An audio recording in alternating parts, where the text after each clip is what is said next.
which of course. which finally Now, yeah, increases taxes of everything, and they don't care. I will give you an example.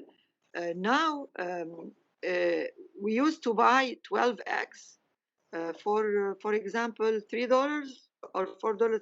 Now each egg costs €1 now.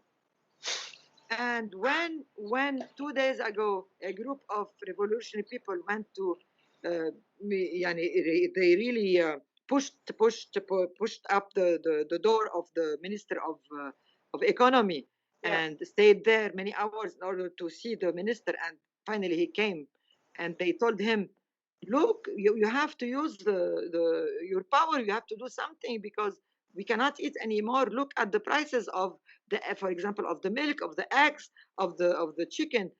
He said, I have a solution. It's not exaggeration. I have a solution. You have to stop eating eggs and milk and poultry for some time. This is the solution. okay. Well, It's really as if it is a joke, yani. yes, As if we are talking about Marie Antoinette, yani. yes. But then, I mean, with all this happening, what we were observing from afar were fantastic initiatives in the streets, right? Yes, of Tents, course. debates, Yeah. so that people can, you were saying it, take back power or change the power dynamic, right? I mean, of course, you cannot imagine how, yani, all of a sudden, the young generation who didn't want to hear any more about politics, and each one of them, like the artists, were confined in their own bulle, in their own, and doing their music or their art.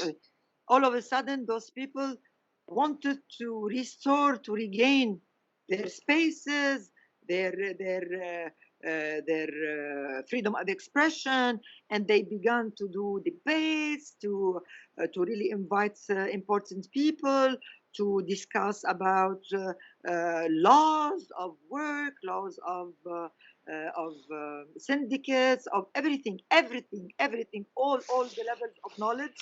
It was put on the table, and many initiatives were happened. Yeah. My impression was it was very much carried by strong women also. Is that true?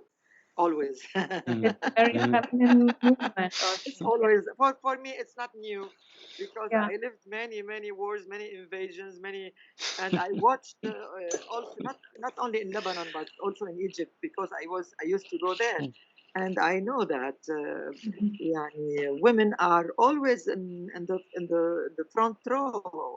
I don't know why, but maybe they have something in their genes. I don't know. I don't want to be racist now.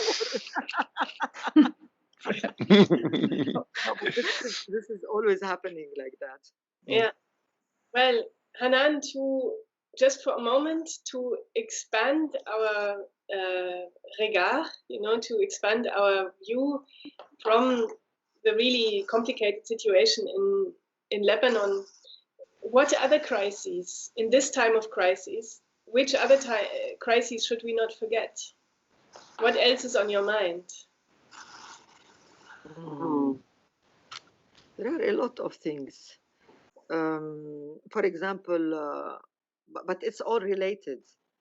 For example, speaking about women, it's for example, violence against women, also the right of citizenship, because till now all our children are abroad, and their children are not allowed to have the Lebanese citizenship also.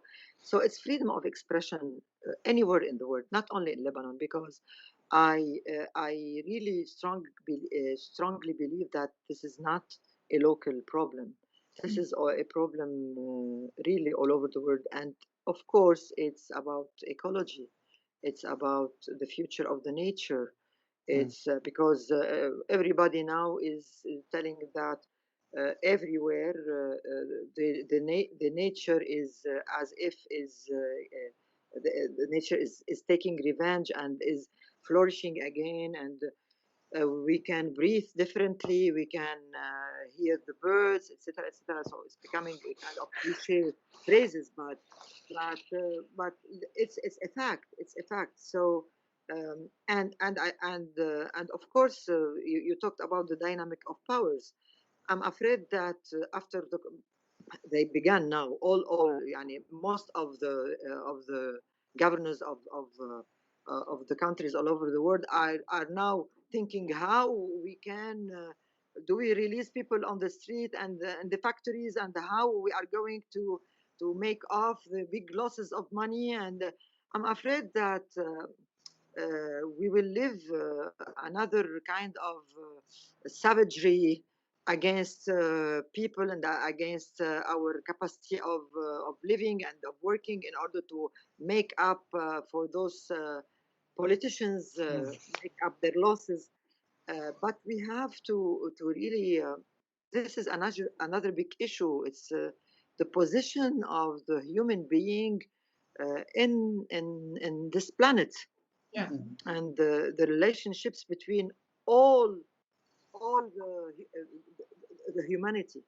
Yani, I don't want to think, despite the fact that I'm fighting for Lebanon and for to have a civic state, to have civic rights, and to freedom of expression, etc. But I think that all over the world we have the same problem, and I don't want anymore to think locally. Yeah. We have to work in clusters. We have to be solidaire. It doesn't have so much meaning only to be solidaire in now. Yeah. Now, because we are all afraid, and we have to install new relationships and new ways of cooperating during what we call non-crisis periods.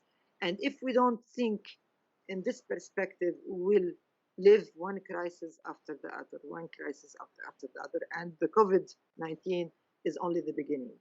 And do you think any, like you described the negative lasting changes, the possible ones, or the lasting, let's say, or the new negative developments?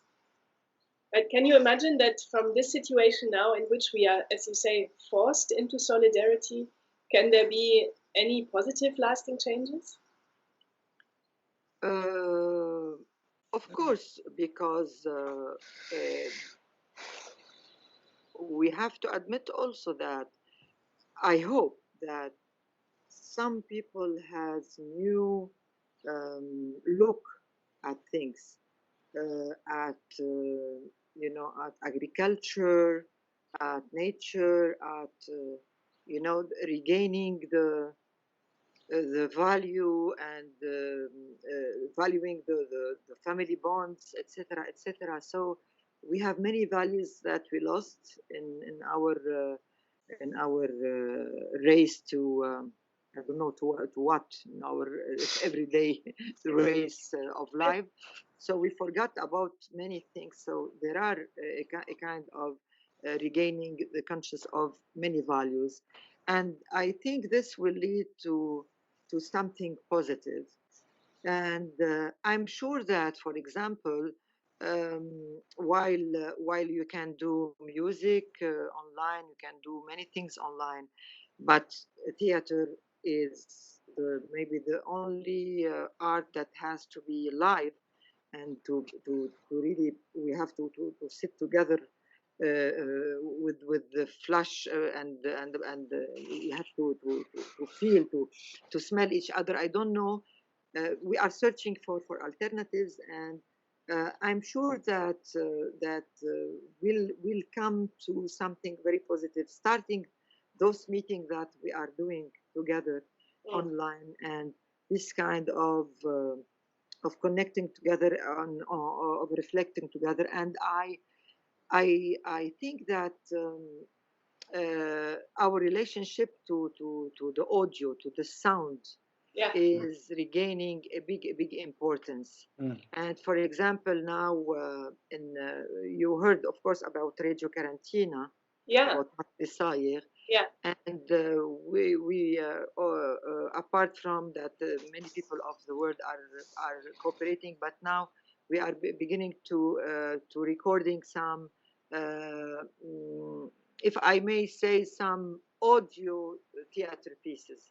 Christelle did it, and I wrote personally a new short piece. I'm going to record it, and it took me a time in order to do it, but listening to the radio, listening to the recording of Christelle, listening to other things that going online, it gave me the appetite to really stimulate something on me, and I wrote it, and I'm going to put it. And also I'm now in consultation and in connection with Driss Xikas, who is yeah, from Morocco. Amazing. Yeah, and Sofia Hadi, who is an extraordinary actress, also from Morocco. Yeah. And we are beginning to think about something we call theater at distance. I don't know what would be the result, but yeah, we begin to do something. What you are living are depressing on one side, but are very, very challenging on the other side, and very enriching. So I'm not sure what are, I cannot give you clear traits of what's going to happen, but I feel it. I feel it by intuition, you know? Yeah. Mhm. And Lebanon is full of a great music scene also. And I think during the protest, it was not just like one group of artists, or it was a whole movement, and all those musicians were involved. We had in TAC someone called Guru Miran, and then we have contact to Zaid and the Wings, and Yumna Sabah was performing in TAC, and Fadil Tabah. Yeah, Tabal. And I think they all were involved in the protests. And I think there is such an amazing creative pool, especially in Lebanon. So I think maybe the innovation will come from there. So where we get our name from Lebanon, yeah, because I remember from my history lesson, it was a princess from Lebanon who was called Europe, and now we are called Europe. Yes, so I think we might learn something from Beirut. Yeah, she's Phoenician. She came from Lebanon. No, just seen on Facebook, and Guru Miran makes yeah, very kind of posh, popular music, very produced, very also electronical. But I've seen during the protests, they were on the street and just performing with one instrument, and there were hundreds of people. They were performing, and we used to dance in the middle of the. It was one, yeah. The Lebanese demonstration is one of the most beautiful demonstrations in the world. Really, it's a celebration of joy all over the time and the place. Yes, yes, and this is a really big inspiration. One thing what I was interested on, and we are actually, unfortunately, as Germany, we are connected to this. There is one protest in Lebanon about the Bizre Valley, which is a natural district which is rather beautiful. It looks like Provence in France, yeah. So I think maybe it's the reason why the French wanted Lebanon, because it's very beautiful in Lebanon indeed. So there is this natural valley, and they want to use money from the World Bank and partly German money to build a big, massive dam there, which would actually flood a huge ecological rich area with loads of animals and woods, and also historical buildings. There is a Roman temple and everything's there. It will ravage all the infrastructure, all the ecology, or the the species, and this is one another proof of the corruption, the total corruption of the government, because they did 5 to 6 dams like this project, and all the dams were ecological catastrophe and were really out of use. And now they insisting on doing this protest. And on my Facebook page, where you can see all what's happening in Lebanon, from Tripoli to Bisri Valley to Beirut, etc. Lately, the last movement to rescue the Bisri Valley protesters and activists were tightened, each one of them, to a century tree. And there were hundreds of them, and they really, it was a very impressive act. And I think we have hope. We have hope to really save this valley. I hope, because we are doing whatever we can do in order to really save this. And I hope that we will save this at least for the time being, the same way that activists succeeded to save, the Delie. You remember, Lydia, the Delie, the Rausche rocks, and where they wanted to build a big hotel, etc. We could stop them, at least for the time. For now, for now, and we hope that it won't happening. I think we are at a tipping point, because either we understand that there must be a more ecological way of treating our surroundings, or the people will say, now, why are you talking about the nature there? Because we need this dam, we need economy, we need to get back with our economy after this crisis. So I think we have to make sure that actually the public is informed and aware, and that actually such a source of energy like this protest from you were telling about from Bisri Valley, that this actually is an inspiration for a new start, and that people respect more each other, but respect also nature. I think of course, because a tipping point, yes. Because the solution, there is no magic solution. We cannot continue on relying on borrowing money. We have to restore our economy from opening real sources of jobs and agriculture in all fields of life, because we lost everything. And even the culture, if it were not relying on personal initiatives, the Lebanon wouldn't be the same, because in the whole project of Solidaire of Centreville, there is no one cultural space, there is no one library, there is nothing. Even the founding of the ancient Roman sites, etc., in order to not losing lands, they put cement in the bases of these ruins, and they build towers. So you can imagine the catastrophes that are happening. But it's we have, of course. So in this perspective, the Bisri Valley is a huge source of will be a huge source of incoming money from agriculture. It will opening new jobs. It will even the siyaha, when you visit countries, what do we call it in tourism? Tourism. I will come. Yeah, tourism. Yeah. Tourism is of course, it's a wonderful opening for tourism, etc., etc. Everything is connected anyway. You wanted to tell us about a magic door, the door of the theater of Beirut.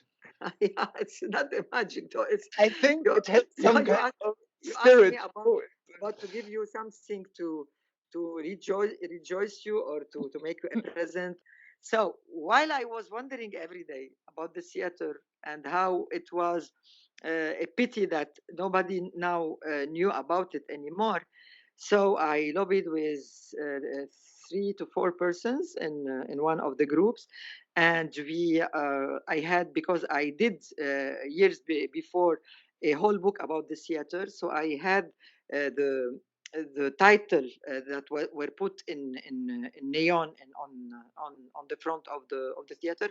So I took the photo, and I worked with some designers friends, and we restituted the same font and the same écriture. And we went to a laser print, underground laser print, because now the printers are not allowed to open. And we restored the same side, the same font, and when it was closed in 1996, there was also a phrase on the vitrine of the theater. It was called قريبا إعادة افتتاح مسرح بيروت, which means soon we are reopening the theater. So we restored all this, and we went at 4 o'clock in the morning before anybody sees us with a kind of little stairs and escabeau, and we put the same name on the arcade of the theater with the same phrase on the, and I posted in on this is for you. It's nobody knew that it was us who did it until now. So I don't know if after this I will be put in jail, but I don't care. So so and after this, all of a sudden, a lot of shares on Facebook, and hundreds of people were asking, "Oh, theater open? Yes, I remember. Yes. Yeah, I remember. It was amazing, and it is really that it's going to reopen, etc., etc." So it's a kind of artistic interventional performance, and so this is one good news that I want to give it to you. About the theater, if they really will reopen it after Corona, could be a good thing. I think maybe we should come and break in and make yes. That'd be great. No, anyway, our theaters closed for 1 month during the revolution, but they reopened for about 3 weeks. Okay. But when the Corona began, they closed again. I don't know what will happen and what forms of gathering we would go into, but I'm sure that we are going to manage ourselves, and we are going to continue. Don't worry. Together, all I together. think we should put the slogan on our theater too, that we soon open again. Yes. So it's very magic, I think. This is the most important theater. It was the first theater, cultural theater that opened in 65, and it had the longest life in the lives of theaters in Lebanon. And what's amazing in this theater is that its journey is really crossing with the journey with the life of Beirut. So if you understand the life of this theater, you will understand the life of Beirut, and vice versa. Cool. And now we are planning for 2 other interventions. So since we are now only allowed to go to pharmacy or to supermarkets, so I managed to have a kadi, you know, the kadi, the cart, the kind of, yeah. So and I will. So we are going to organize ourselves, each 2 persons, and we are going to have a megaphone. And on the way going and coming back, each 2 of us in different neighborhoods, so all over Beirut. So we'll be having slogans on our cards, and we will go to supermarket and bring rice and macaroni, etc. And and going forth and back, we are going to speak to the neighbors and to shout our demands and to say whatever we want to say about why we are not accepting the situation and what is our opinion about it. So this is one thing. And the third thing is, now because of the economic situation, the billboards are all over, the big billboards all over Beirut are empty. So we are going to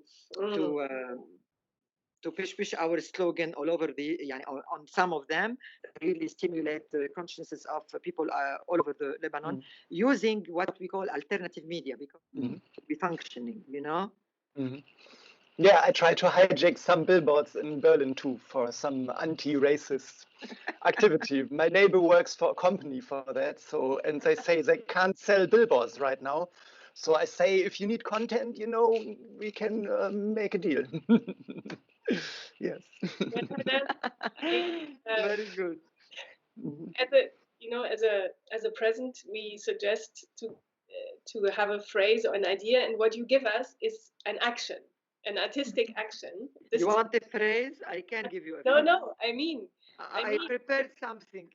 Oh, you did? Okay. What I have. Amazing.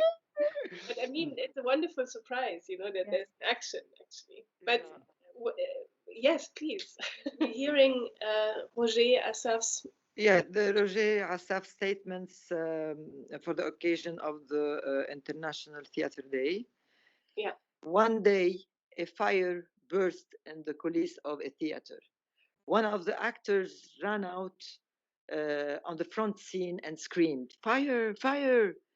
The audience gave him a great applause. He kept on screaming louder, "Fire! Fire!" The audience increased their applause with admiration to the authenticity of the acting, till the flames reached out to the audience hall and burned everything, the stage, the actors, and the audience. Today, I'm wondering and asking myself, would it have been better if the actor put himself on fire and threw himself in front of the audience to push them into action, to do something to save the space and to save themselves? I don't know. Theater today has to confront the present as if it is the last phase of the history of the humanity. Today, if I stand up on stage and I scream, "Fire! Fire!" do not applaud. Move. That's it. We want you to panic. Yes. Yeah. Well, Hanane, thank you very much. Yes. I think we share the feeling that something positive will come of it, and we share the knowledge that we have to do it together and that we have to move. We have to do it. And we look forward to continued dialogue, continued conversation, and we look forward to augure also. Yeah, augure and tak. Because this idea of theater existing and growing in Lebanon during all the different crises is really fascinating. And I'm happy that you and Christelle and Randa, that you are doing it. It is, we are looking forward to this very much. Thank you. Thank you for your time and your generosity and your idea. Thank you. When I speak to people like you, I feel rejuvenating, and I feel I want to do everything. And I'm full of enthusiasm. Thank you very much. Thank you. Yeah, we're connected. Yeah, we're connected. Bye-bye. Bye. Bye.